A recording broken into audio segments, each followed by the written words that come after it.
Okay, let's just get right into it. For years, maybe your whole life, you've been sold a story. Walk 10,000 steps a day and you'll be fine. But what if I told you that's a lie? A really dangerous oversimplification pushed by a billion-dollar industry of fitness trackers and sneakers that's giving us all a false, and I mean false, sense of security. So this is the real question, isn't it? We see it everywhere. People diligently tracking their steps, feeling like they've checked the box for the day. But is that daily stroll truly enough to battle the real challenges of aging? To keep you living life on your own terms? Well, the science is painting a very, very different picture. And this right here, is the heart of the problem. Look, walking is fantastic for your heart. Nobody's arguing that. But when it comes to the single biggest threat to your independence as you get older, losing your muscle, walking does next to nothing. Strength training, though, it's the only thing that directly fights back. So here's our game plan.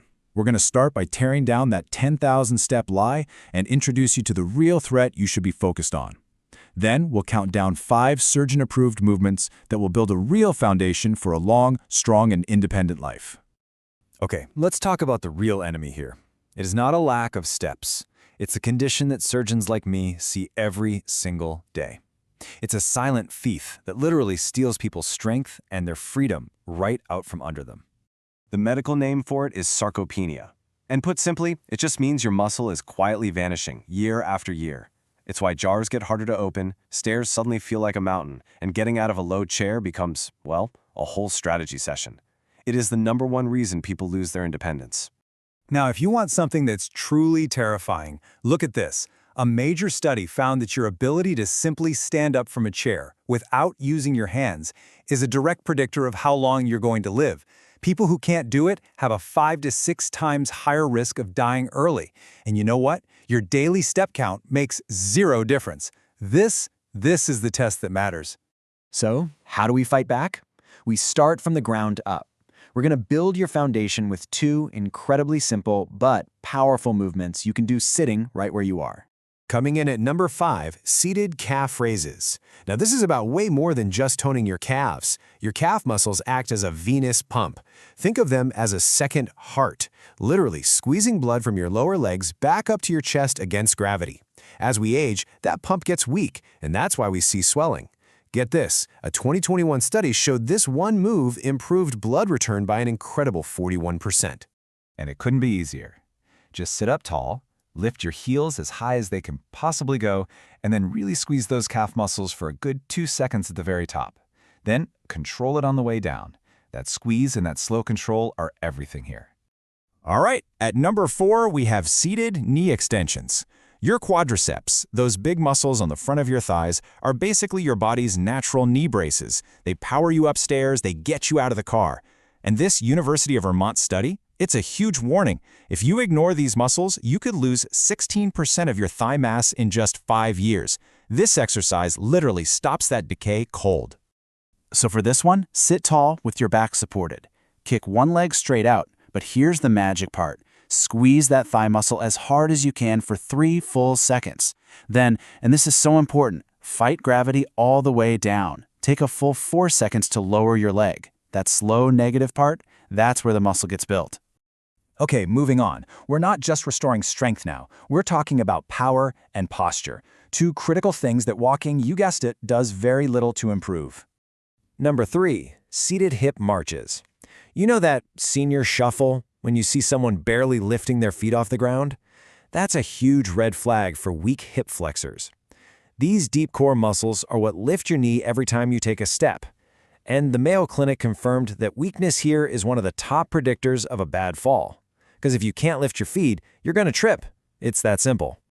So all you do is sit on the very edge of your chair, keep your back nice and straight, and just march in place, slowly.